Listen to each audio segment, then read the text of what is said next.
This is Warren from the Lions Den Camp of Yasha Allah coming at you guys with a quick lesson. Hope it's edifying to the Akin, to the Akwafim, to anyone that's out there listening. Before I get into it, I want to give all praises to the Father and the Son and their holy proper true names. And I want to say, Call, Halayim La, Yahweh, Ba'ashem, Yahushai, Ba'ashem, Ha, Rakah, Kodash, Ma'amaf. Alright, double honors to the apostles and the elders of GMS. Alright. Salutations to the Akim that's pushing this truth diligently around the four corners of the earth. And I want to do a double honors to my elder, Ahira One. Right. The lesson I'm getting into today is basically like an exhortation, small, quick lesson. In dealing with, just proving your own selves, man. Because we have to prove ourselves to Yahweh Shmi Yahushua that we are worthy, to be a part of his hope for elect, a part of his fold, and to also keep his spirit, man. The 144,000 of the hope for elect, as well as the 1/3 of the men, women, and children that truly believe. It says, "Let every man prove his own work." So we're we're practicing righteous acts to prove to Yahweh Shemi Yahushua that we are able to have a sound mind and also to keep his commandments, man. It says, "And then shall he have rejoicing in himself alone and not in another." So rejoicing in yourself, rejoicing within the spirit, man. Not looking at someone else and be like, which is it's cool to rejoice when someone else is triumphing in this truth. All right, but at the same time, if you're not triumphing yourself, every man had a lot. That's why the scripture says, wait for Yahweh Shemi Yahushua. Have patience, man.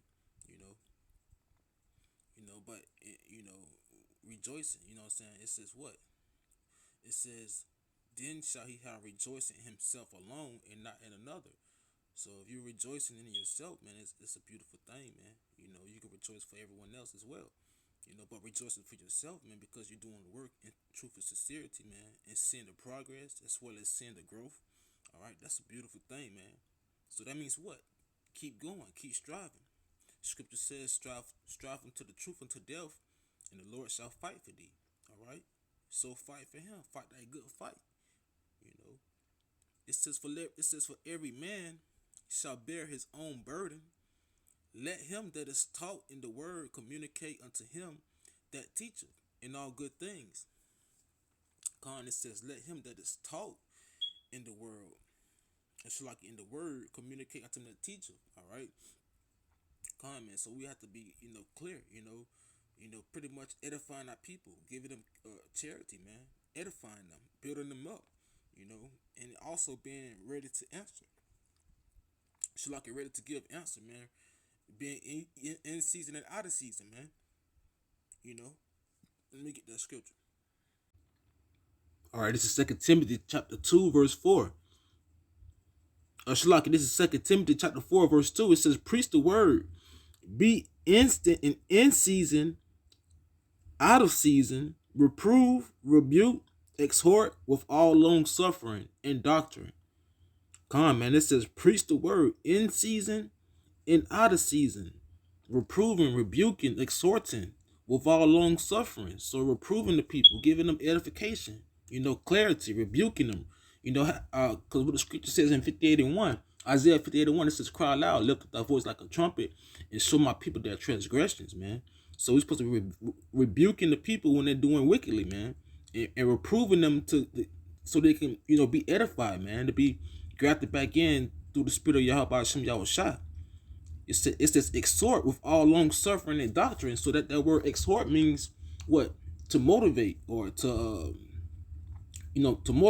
to encourage someone, man.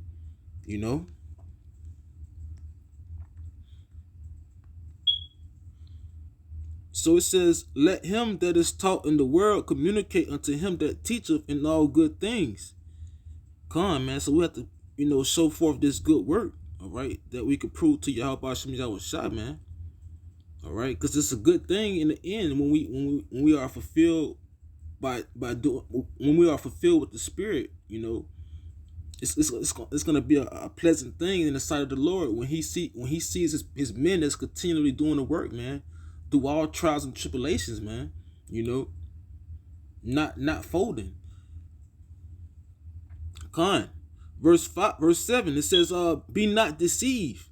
It says, Yahweh is not mocked, for whatsoever a man soweth, that shall he also reap. Con, because Yahweh Shem Yahweh Shah, you know, they are not an author of confusion, all right? Everything that they do is righteous, man, all right? It says, be not deceived. Yahweh is not mocked, for whatsoever a man soweth, that shall he also reap. For he that soweth to his flesh shall of the flesh reap corruption. Con, that goes back to the previous lesson I did before. Fleeing from the pleasures of this world, man. Because if your flesh is heat to the world to the ways of this world, all right. If your mind is caught up in this world, then what? You're gonna reap corruption, all right.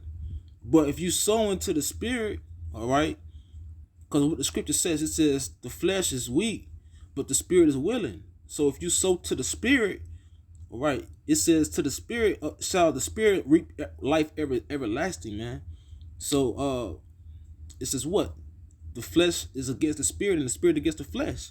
All right, it's a battle, man. It's that's why we have to be disciplined in this truth. We have to discipline ourselves, all right, in through our powers, all right, Yahweh Shah, as well as in this doctrine, all right. Okay, so it says, for he that soweth to the flesh shall he reap corruption, but he that soweth to the spirit shall reap everlasting life. All right, and that's what we're hoping for, man. We hoping for everlasting life, because we don't want this temporary place that people call life or a kingdom. This is hell for us, man. We're trying to escape hell. We're not trying to be dwell and be, you know, caught up in this tempest of fire, man. Because his great judgment is coming down.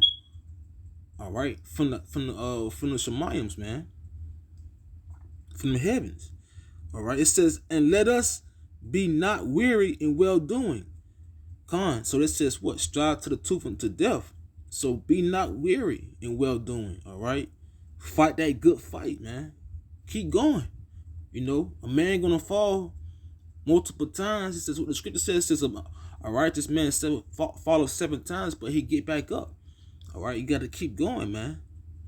It says, and let us not be weary in well doing, for in due season we shall reap if we faint not.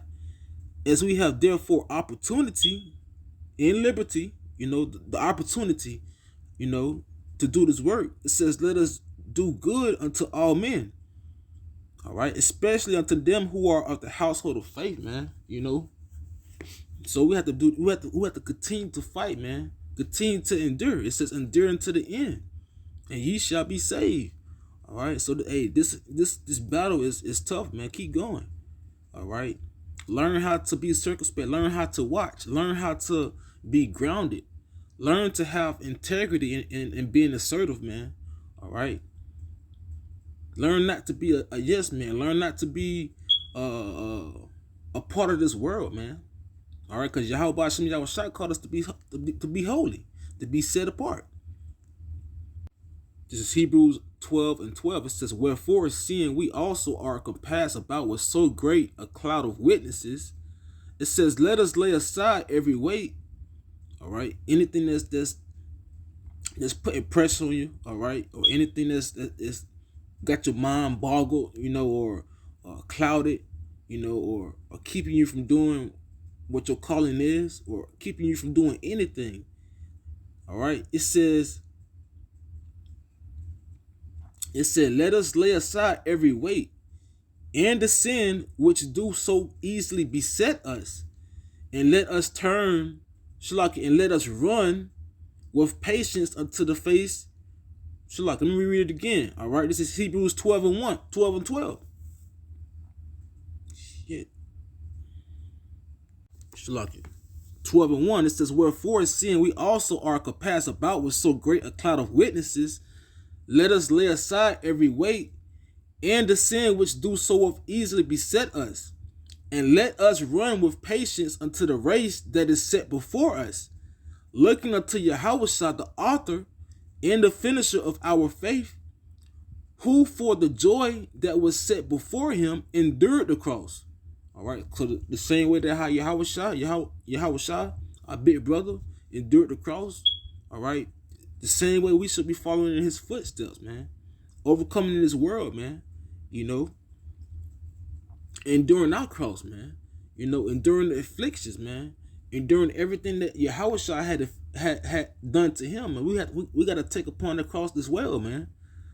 That's why we go out on the highways and byways. That's why we present our bodies as a living sacrifice, man. We hope we bearing our cross. All right. It says despising the shame, and is set down at the right hand of the throne of Yahweh. We could be in that same we could be in that same position if we keep fighting. All right, because we are in a spiritual battle right now. All right, so we have to keep fighting, man. Fight that spiritual fight, that good fight, man. All right, so that you may be able to be accomplished, worthy to be able to be in that physical fight with the Father and the Son. All right, when he come back to render this place, man. It says, for consider him that endured such a contradiction of sinners against himself, lest ye be weary and faint in your mind. So resist, all right, resist these distractions or these contradictions, man. All right, resist these people that's talking down, because we got a lot of scorners, man. We got a lot of people that's talking junk, you know. But hey, exile that out your mind, man. Hey, focus on the prize. Focus on this, on the real riches of Yahweh Shem Yahushua, which is this truth, man. It said the truth shall make you free. Free from what? Free from sin. Free from the world. Free from this bullshit that's going on, man. All right. So meditate on the things that's profitable unto you, man. All right. These scriptures, man. All right. With that being said, I want to say shalom.